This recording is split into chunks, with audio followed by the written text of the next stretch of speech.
Doutor Júlio, Sim. aproveitar um acréscimo aqui em contribuição, né? Quando nós falamos assim, dados biométricos, às vezes não temos a clara compreensão de quais exemplos, né, que nós teríamos de dados biométricos. Como o doutor Júlio comentou, o dado biométrico ele é um dado sensível, conforme dispõe a Lei Geral de Proteção de Dados, tá? Então, nós estamos falando de biometria, LGPD, e a biometria é dado sensível para LGPD. Então, numa pesquisa rápida, nós encontramos alguns exemplos de dados biométricos, né, para trazer no dia a dia do nosso condômino, do nosso síndico, ou do empresário, ou do empreendedor, né, que às vezes nós temos empresas alocadas em condomínios, né, condomínios comerciais, enfim.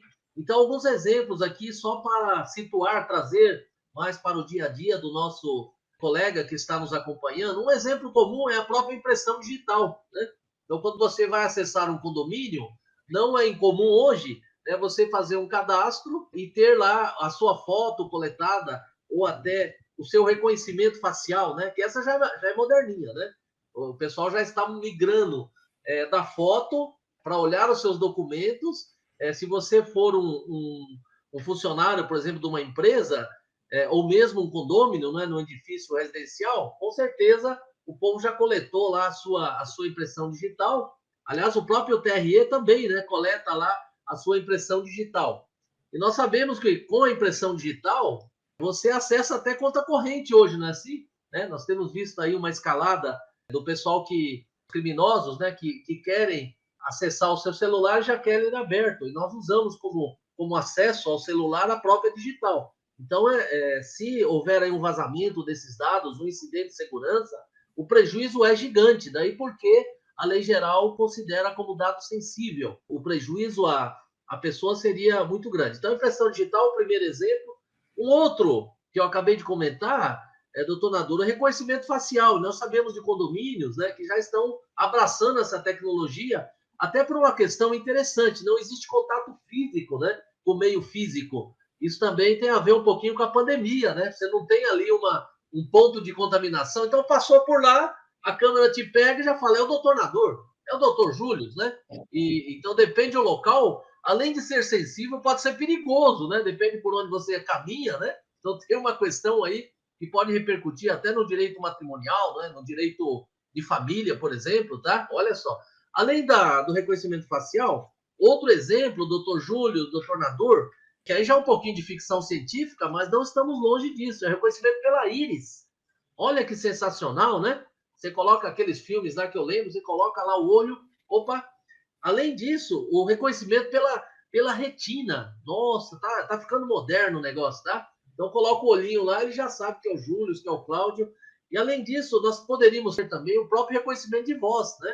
Existe uma área do direito que se dedica a essa questão da voz, então a voz também é um elemento que você pode ter aí o seu reconhecimento também por meio biométrico. E aqui, um outro que é pouco conhecido, mas também pode ser utilizado, o reconhecimento pela digitação, né? Cada pessoa digita no ritmo, a pressão da tecla, isso é pouco usado porque não temos ainda equipamentos que permitiriam isso. Então, normalmente, para o condomínio, nós vamos encontrar o digital, e alguns condomínios já abraçam o reconhecimento facial, e as demais modalidades não. Então, em relação ao condomínio, normalmente o digital e o facial. Então, é importante entender esse aspecto, e que, para a Lei Geral de Proteção de Dados, considera como sensível. E aqui, doutor Júlio, o senhor já comentava aí sobre, puxa, o condomínio deveria ter, né, uma política de privacidade.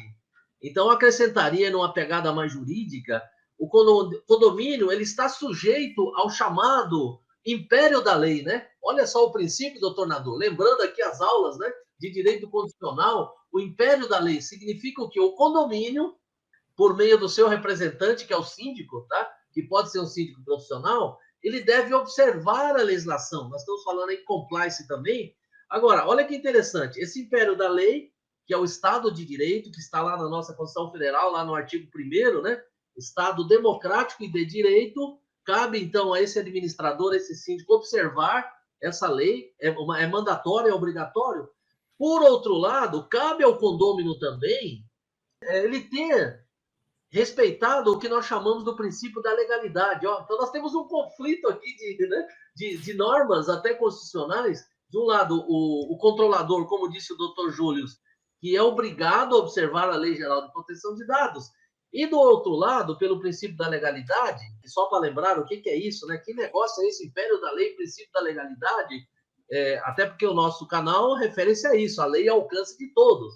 Então, amigos, também na Constituição Federal, o que diz lá o princípio da legalidade, que é muito importante, é muito caro para nós titulares e cidadãos, que diz assim: ninguém será obrigado a fazer ou deixar de fazer alguma coisa, senão em virtude da lei. Então, queridos amigos, em contribuição à fala do doutor Júlio agora, se o condomínio não adotar uma política de privacidade, contemplada até no regulamento interno, doutor Nador, olha que interessante, tá? Então, pelo princípio da legalidade, o síndico deve elaborar um programa de governança, de adequação à Lei Geral de Proteção de Dados e fazer constar na sua convenção de condomínio, no regimento interno ou por normas esparsas, que todos são obrigados a observarem, para fins de segurança do patrimônio das pessoas, a identificação por biometria.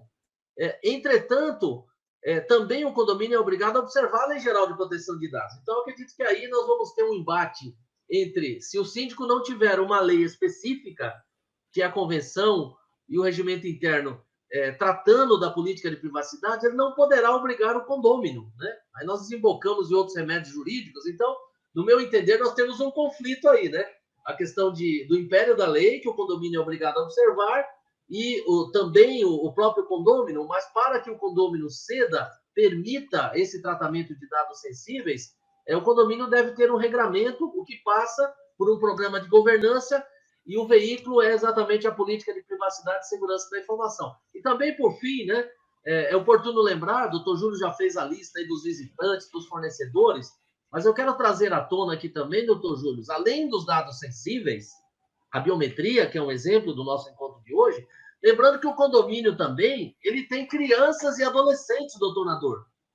Então, sim, além dos dados sensíveis, nós temos os dados lá dos nossos convidados para uma festinha de aniversário, por exemplo, os próprios moradores mirins do prédio, e a lei ela exige, da mesma forma, um tratamento especialíssimo no caso desses dados das crianças e adolescentes. Então, é algo complexo, exige um estudo profundo do caso, tem a ver com os fornecedores, como o doutor Júlio comentou, mas nós estamos aqui já adiantando um pouquinho, né, os cuidados, as preocupações que o síndico deve ter, o empreendedor, o comerciante, o empresário, o gestor também de recursos humanos. Então, é só um apanhadão, não existe resposta pronta para essa pergunta, tá? Nós temos que compatibilizar essas normas, mas eu concluo dizendo o seguinte: se o condômino não adotar, não tiver um programa de governança, ele encontrará resistência, com certeza, do titular condômino, tá? Eu, por exemplo, se visito um condomínio e eu percebo que não tem uma política de segurança, eu já terei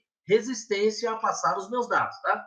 Aí tem a ver um pouquinho depois até com habeas corpus, né? Pode desembocar em outras questões aí, né, Júlio? Mas, enfim, algo complexo, os condomínios não estão despertos ainda, mas quem está no canal Júlio 360, posso dizer o seguinte, né, Júlio? A lei é ao alcance de todos e no tempo correto, né? Porque também não adianta estar, né, assim, em conformidade com a lei, mas com atraso, também não resolve, né? Obrigado. Desculpa aí ter sido um pouquinho longo, mas acho que a conexão seria importante.